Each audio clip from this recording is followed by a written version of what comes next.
Siwezi kuelezea kwa maneno ni kwa jinsi gani amani ya moyo, kusudi la maisha, focus na tumaini juu ya maisha yangu ninayoipata kwa kumwamini Yesu Kristo.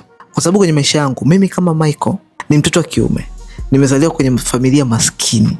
Ilinibidi nisome mpaka nifike chuo kikuu bila kupata pesa yote kutoka sehemu yote. Baada ya kumaliza chuo kikuu natakiwa nisimamishe maisha yangu mimi kama mwanaume. Kila kitu kinanitegemea mimi nikiwa kwenye miaka hii early 20s. Do you know that is stressful? That is everything looking to you. Ukiwa kwenye moment kama hii, then ukamfahamu Yesu Kristo, kuna hali ya calmness inakuja ghafla na kutuliza kila kitu.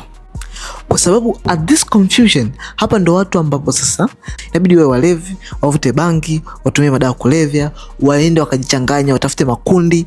Sasa hivi sasa the format ni kwamba watu wana lose their manhood kwa sababu it is heavy. Kipindi cha zamani wanawake walikuwa hawafanyi kazi kabisa, na sio kwa sababu walikuwa wamekewa mtoto.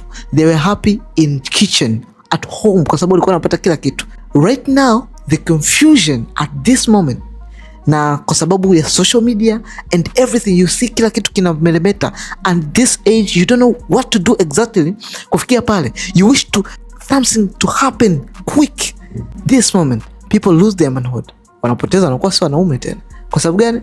Kwa sababu because of these situations and confusion. Lakini ghafla unagundua kwamba yuko mtu mmoja ambaye aligundua the situation, akaangalia, akagundua kwamba these people hawawezi kabisa kuweza kuhimili hii situations na his confusion. Akaja akatuondolea his confusion kwa kuhakikisha kama kuna uhalali wa mtu kupitia hii situation, huo uhalali wote akaulipia. Yani akaja akauondoa, akaupata yeye kwa ajili yako wewe. So what you supposed to do, kitu ambacho unapaswa tu kujua ni kumwamini yeye kwamba thank you for coming and taking everything, kwa kunilipia hizi confusion zote.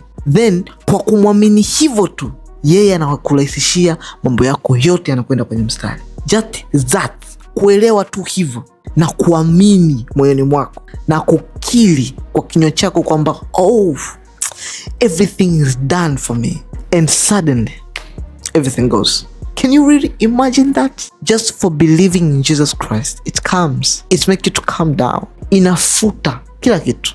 Yes, jaribu hiko tu nilichokwambia, kijaribu afu hakikisha umefollow page hii basi.